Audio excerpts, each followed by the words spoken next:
హరనాథాయతే నమః.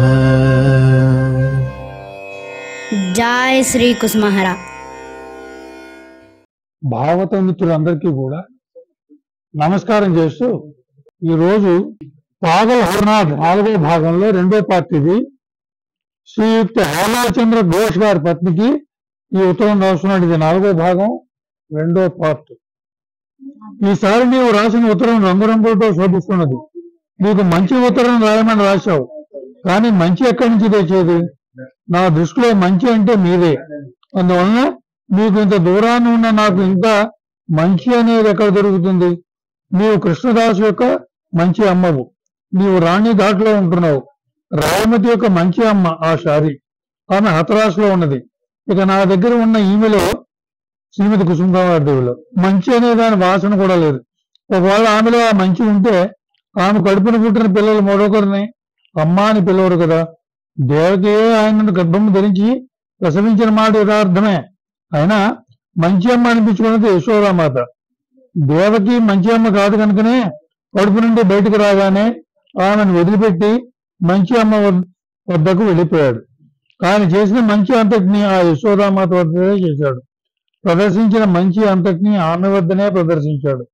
యశోదామాత వద్ద నుండి తిరిగి దేవకీదేవి వద్దకు వచ్చి చేరగానే ఆయన కార్యకలాపాలన్నీ భయంకరంగానే రూపొందాయి. మధురమైన పని ఒక్కటి కూడా లేదు.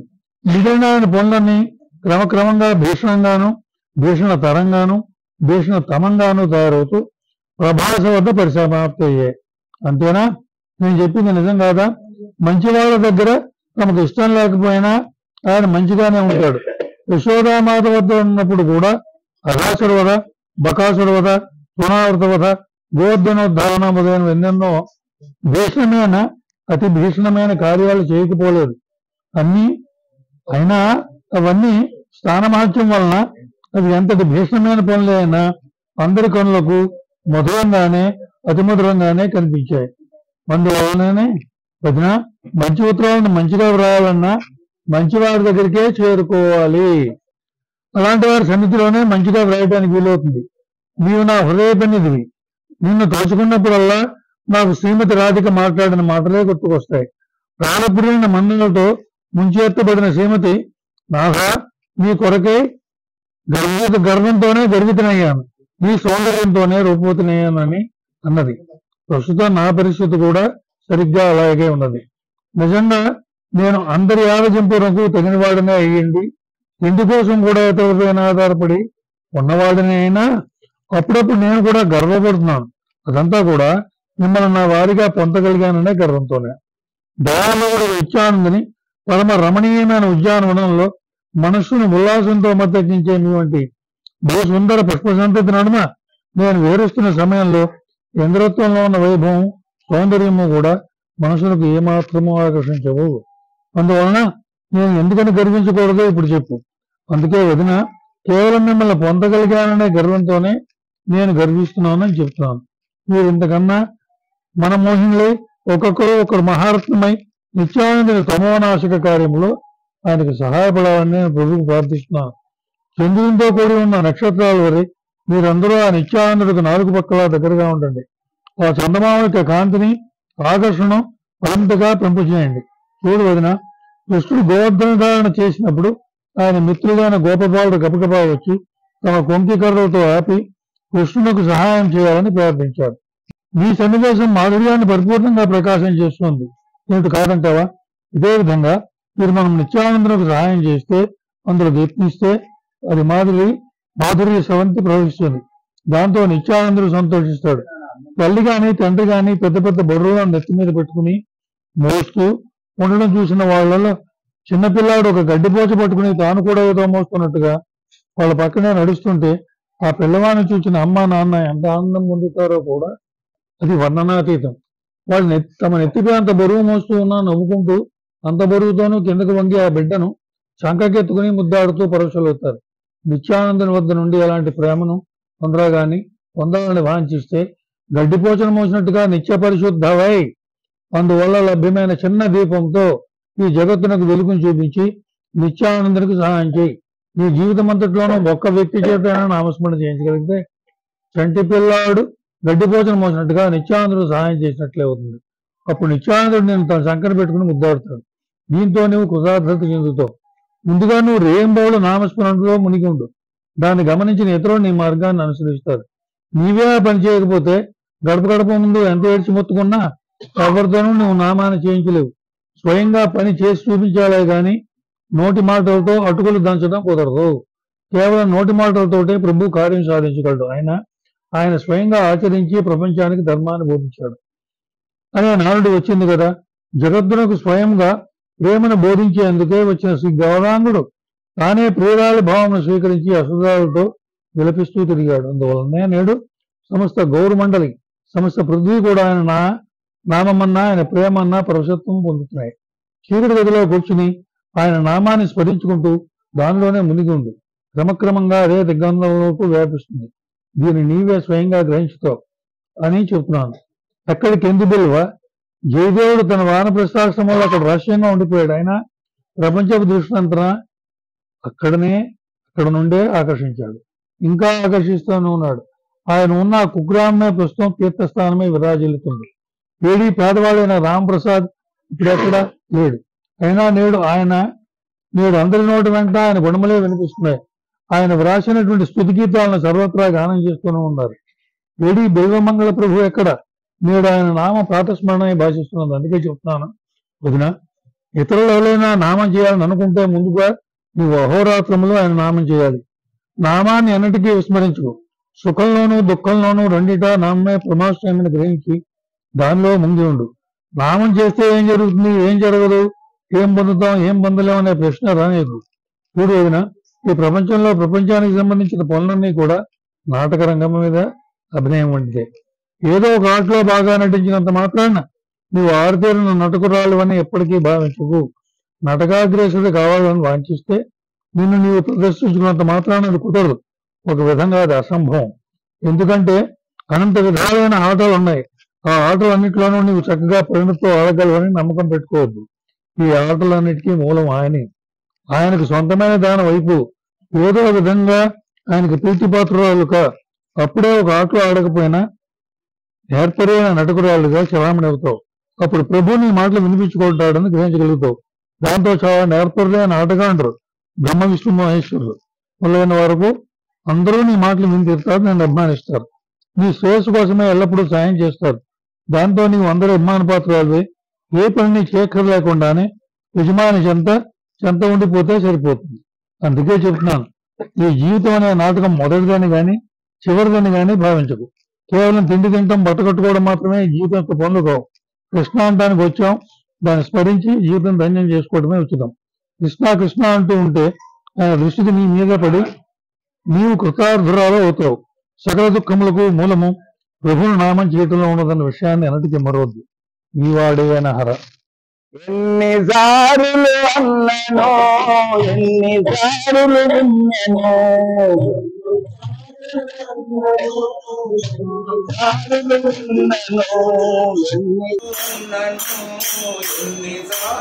విన్ననో ఎన్నిసార్లు అన్ననో ఎన్నిసార్లు విన్ననో అనివి తీరని అరుని నామము అనివి తీరని అరుని నామము అనివి తీరని అరుని నామము అనివి తీరని అరుని నామము మహిమ కలిగిన కుసుమ నామము మహిమ కలిగిన కుసుమ నామము మహిమ కలిగిన కుసుమ నామము మహిమ కలిగిన కుసుమ నామము ఎన్నిసార్లు అన్ననో ఎన్నిసార్లు విన్ననో ఎన్నిసార్లు అన్ననో ఎన్నిసార్లు విన్ననో అరుని ప్రేమను పెరుగునాము అరుని తండ్రిని చేరునాము అరుని ప్రేమను పెంచునాము నామము హరుని సన్నిధి చేర్చునామము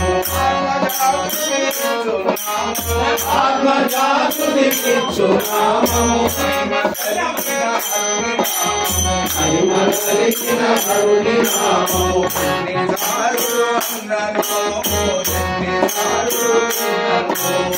ఎన్నిసార్లు అన్నను ఎన్నిసార్లు విన్నను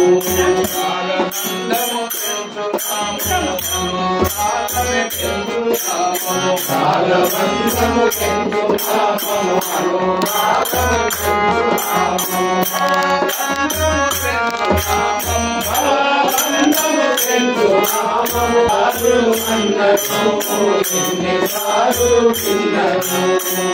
శ్రీహరనాథుడే పరలో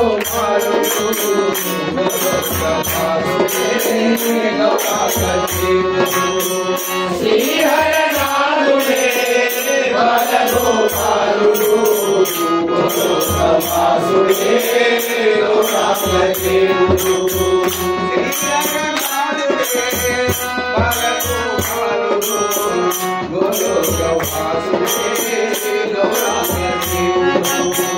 శ్రీహరనాథుడే బాలగోపాలుడు గోలోకవాసుడే లోకామదేవుడు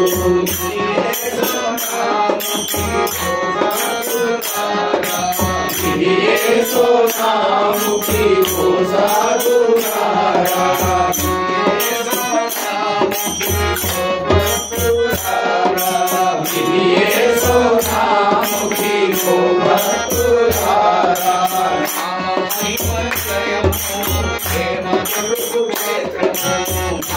మహిమనిలయము ప్రేమ దుర్గు క్షేత్రము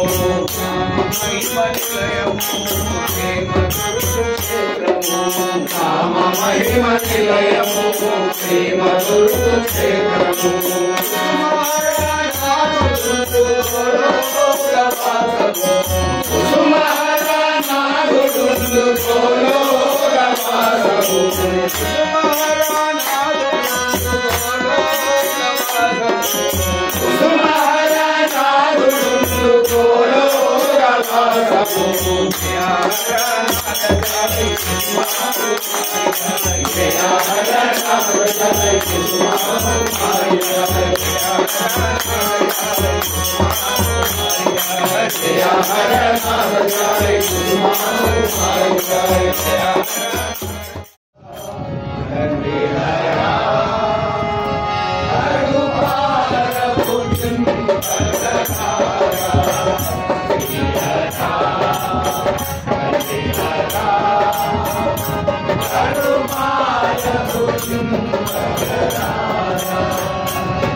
जय हरनाथ जय सुषमा कुमारी जय हरनाथ जय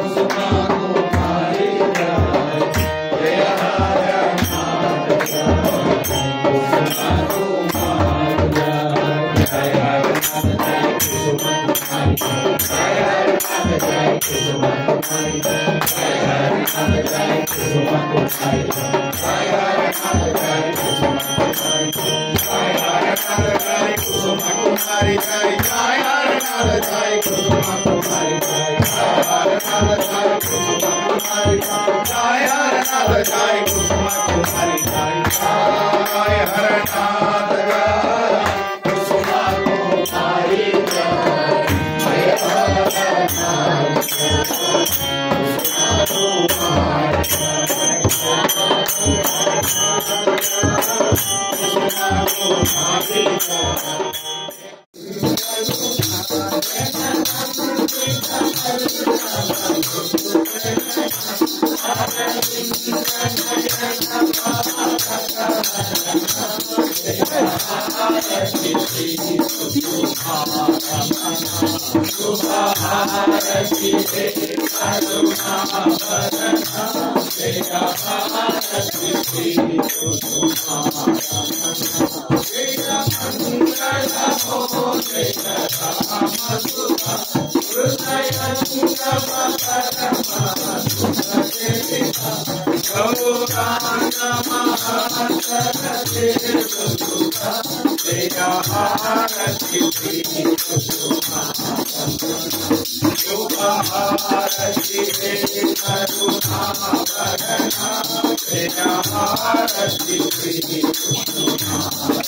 जय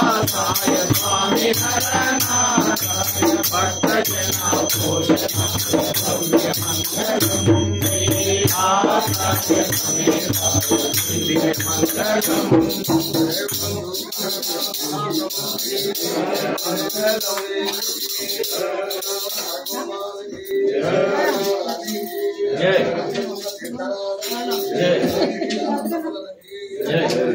जय